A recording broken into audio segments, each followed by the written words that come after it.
The morning mist clings to the rocky shores of San Juan Island. It's June 15th, 1859. The air is crisp, salt-tinged, carrying the distant calls of seagulls. Lyman Cutler steps out of his modest cabin, stretching his arms toward the pale dawn sky. He's an American settler, rough around the edges, with calloused hands and stubborn determination. The kind of man who came west seeking a fresh start on the edge of civilization. But as Cutler walks toward his small potato garden, his boots crunching on the dewy grass, something stops him cold. There, rooting through his carefully planted rows, is a massive black pig, its snout buried deep in his precious potatoes. The beast is destroying months of back-breaking work. Cutler's jaw tightens. His hands clench into fists. This isn't the first time this pig has invaded his property, and he knows exactly who it belongs to. Charles Griffin, his British neighbor. "Get out of there, you damn beast!" Cutler shouts, grabbing a stick. But the pig ignores him, continuing its feast. Cutler's vision blurs with rage. Without thinking, he raises his rifle and fires. The shot echoes across the island like thunder. The pig drops dead instantly. Little does Cutler know, he's just lit the fuse that will bring two of the world's most powerful nations to the brink of war. All because of one stubborn pig. This is the incredible true story of the Pig War. A conflict so absurd, so ridiculous, that it almost triggered the Third Anglo-American War in less than a century. But here's the thing about history. Sometimes the smallest spark can ignite the biggest fires. And in 1859, that spark was a pig named, well, we don't actually know its name. But that pig was about to make history. To understand how a dead pig nearly started a war, we need to travel back to a time when the Pacific Northwest was a powder keg of territorial disputes. When two empires stared each other down across an invisible line that nobody could quite agree on. The year is 1846. The United States and Britain have just signed the Oregon Treaty, supposedly settling their boundary disputes in the Pacific Northwest. The border would run along the 49th parallel, then down the middle of the channel separating the continent from Vancouver Island. Sounds simple, right? Wrong. There's just one problem. Between the mainland and Vancouver Island lie the San Juan Islands, a cluster of rocky, forested islands dotting the waters like scattered emeralds. And the treaty says the border runs down the middle of the channel. But which channel? There are two main waterways here, the Harrow Strait to the west, and the Rosario Strait to the east. If you draw the line down Harrow Strait, the islands belong to America. Down Rosario Strait, they are British. We're talking about 172 islands, 630 square miles of prime real estate, rich fishing grounds, strategic naval positions, and some of the most beautiful territory in North America. Both nations plant their flags and wait. The Americans establish a customs house. The British grant the islands to the Hudson's Bay Company, the massive fur trading empire that's been the unofficial government of the region for decades. And right in the middle of this diplomatic minefield, San Juan Island, the largest, most valuable prize of all. Now picture this. You're standing on San Juan Island in 1859. It's a wild, untamed place. Dense forests of Douglas fir and cedar stretch down to rocky coastlines. Eagles soar overhead while orcas patrol the deep blue waters. But it's not empty. About 25 American settlers have staked claims here, despite the territorial uncertainty. They're farmers mostly, drawn by the rich soil and mild climate. Men like Lyman Cutler, trying to carve out a new life on the frontier. On the other side of the island sits the Hudson's Bay Company's Bellevue Sheep Farm, run by Charles Griffin, an Irishman working for the British. The farm sprawls across 4,000 acres, home to thousands of sheep and dozens of pigs that roam freely across the landscape. These two communities eye each other with growing suspicion. The Americans see the British as foreign occupiers. The British view the Americans as illegal squatters. It's a recipe for disaster. And that disaster has a name. Actually, it doesn't have a name, but it weighs about 200 pounds, has 4 legs, and an insatiable appetite for American potatoes. Let's return to that fateful morning. Lyman Cutler stands over the dead pig, smoke still rising from his rifle barrel. He knows he's crossed a line, but in his mind, he was defending his property, his livelihood. Within hours, Charles Griffin arrives at Cutler's cabin. The Irishman is furious, demanding $100 in compensation. That's roughly $3,000 in today's money. For a pig. I'll pay you $10, Cutler offers. That pig was trespassing, destroying my crops. Griffin's face turns red. $100, or I'll have the British magistrate arrest you for theft. And here's where this local dispute becomes an international incident. You see, San Juan Island operates under a unique arrangement. Since nobody knows who actually owns it, both American and British law apply. Griffin can indeed have Cutlar arrested by British authorities. Cutlar realizes he's in serious trouble. So he does what any nervous American settler would do. He runs to his neighbors for help. The American settlers on San Juan Island aren't just farmers. They are patriots. Many fought in the Mexican-American War. They didn't come this far west to bow down to British justice. We need protection, they declare. We need the US military. And that's exactly what they get. The message reaches Fort Bellingham in Washington Territory like wildfire. American citizens under threat of British arrest. Immediate military intervention required. Brigadier General William Harney reads the report with growing alarm. Harney is a Civil War hero, a man who never backs down from a fight. He sees this as British aggression on American soil. Within days, Company D of the 9th U.S. Infantry is marching towards San Juan Island. 66 soldiers under Captain George Piquet. Yes, the same George Piquet who would later lead the famous charge at Gettysburg.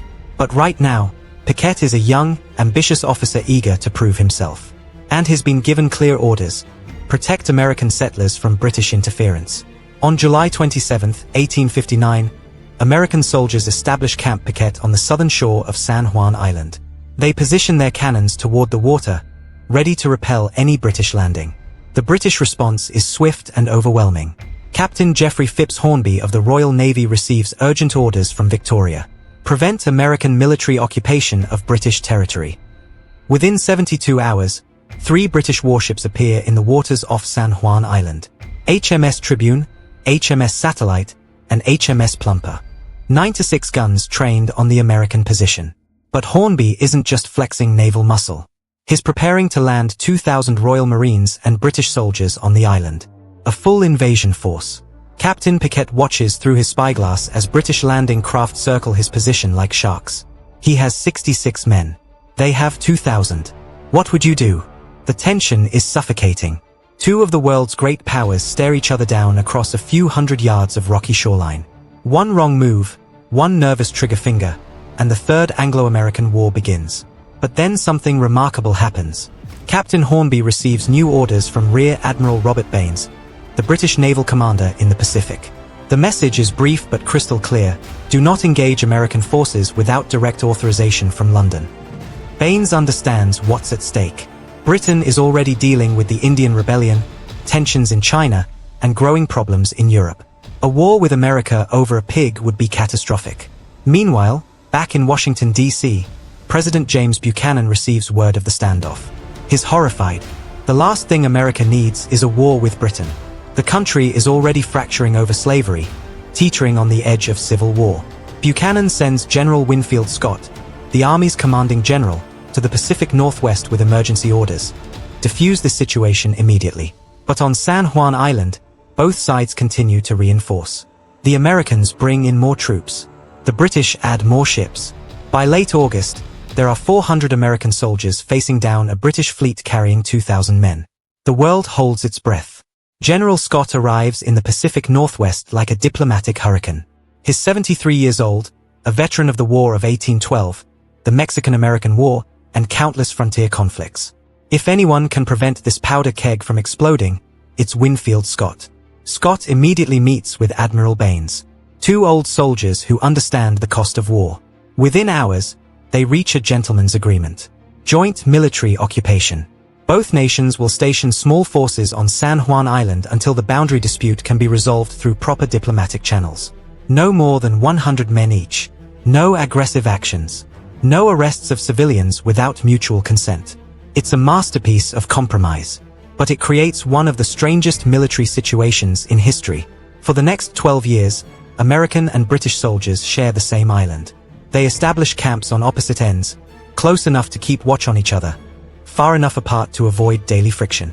The American camp sits on the southern shore, flying the stars and stripes. The British camp occupies the northwest corner, the Union Jack snapping in the ocean breeze. And between them, a no-man's land where local civilians go about their daily lives, farming, fishing, and raising families while two armies watch each other across the hills. But here's what makes this story truly remarkable. Despite being technically at war, despite representing rival empires, these soldiers become friends. Think about it. You're a young American private, stationed on a remote island thousands of miles from home. Your only neighbors are British soldiers who are supposedly your enemies. But they speak the same language, share the same homesickness, face the same harsh Pacific Northwest winters. What happens? You start talking to them. American and British soldiers begin meeting at the boundary line between their camps. They trade tobacco for tea, American newspapers for British magazines. They compete in athletic contests, share stories of home, even attend each other's holiday celebrations. During Christmas 1860, British soldiers invite their American counterparts to a feast. The Americans reciprocate on the 4th of July. Officers from both sides attend formal dinners, toasting their respective monarchs and presidents with equal enthusiasm. It becomes a surreal military situation. Two armies occupying the same territory, officially prepared for war, actually living in harmony. But the politicians back home haven't forgotten what started this whole mess. The pig may be dead, but the territorial dispute remains very much alive. For over a decade, diplomats in London and Washington struggle to resolve the San Juan Islands boundary question. Maps are studied. Treaties are reinterpreted. Legal scholars debate the exact meaning of the middle of the channel. Meanwhile, on San Juan Island, life goes on. American and British soldiers rotate in and out. Some marry local women and start families. Others pursue business ventures, helping to establish the island's early economy. The joint occupation becomes so routine, so civilized, that visitors often mistake it for an elaborate military exercise rather than an actual international dispute. But in 1871, everything changes. The United States and Britain sign the Treaty of Washington, addressing various diplomatic issues between the two nations. Article 34 specifically tackles the San Juan Islands boundary dispute. Unable to reach agreement themselves, both countries agree to submit the question to international arbitration. And they choose an unexpected arbitrator, Kaiser Wilhelm I of Germany. Think about that for a moment. The fate of American territory will be decided by the German emperor. A man who has never set foot in the Pacific Northwest, who knows nothing about salmon runs or timber rights or the strategic value of Puget Sound. But Wilhelm is considered neutral, trustworthy, and intelligent. Both sides agree to accept his decision as final. On October 21, 1872, after studying maps, testimonies, and legal arguments for months, Kaiser Wilhelm I issues his verdict. The boundary runs through Harrow Strait. The San Juan Islands belong to the United States of America. News of the Kaiser's decision reaches San Juan Island by telegraph on October 25. After 13 years of joint occupation, the British must leave. But there's no celebrating, no triumphant cheers from the American camp. These men have lived alongside their British counterparts for over a decade. They've become friends, comrades, brothers in arms. The British departure is handled with dignity and mutual respect. American officers attend a farewell ceremony at the British camp. British officers reciprocate at the American camp. On November 22, 1872, HMS Scout arrives to evacuate the last British soldiers from San Juan Island. The Union Jack is lowered for the final time as American soldiers stand at attention, saluting their departing friends. Captain Lewis Cass Hunt Jr., the American commander, watches the British ship disappear over the horizon. In his official report, he writes, "The withdrawal of Her Majesty's forces was conducted with the greatest courtesy and good feeling on both sides." And so ends the Pig War, the strangest, most civilized international conflict in history. A war that lasted 12 years, involved thousands of soldiers, and resulted in exactly one casualty: a pig. But here's the real lesson of the Pig War. Sometimes the most dangerous conflicts start over the smallest things. A pig rooting through a potato garden. A moment of anger. A shot fired in frustration. In 1859, that single gunshot nearly triggered a war between America and Britain. A conflict that could have killed thousands, altered the course of history, and changed the map of North America forever. Instead, cooler heads prevailed. Diplomats chose negotiation over confrontation. Soldiers chose friendship over hostility. And a ridiculous dispute over a pig became a model of peaceful conflict resolution. Today, San Juan Island is a peaceful corner of Washington state. Tourists visit the sites of both military camps. They walk the same trails patrolled by American and British soldiers. They stand where two empires once faced each other across a few hundred yards of rocky ground.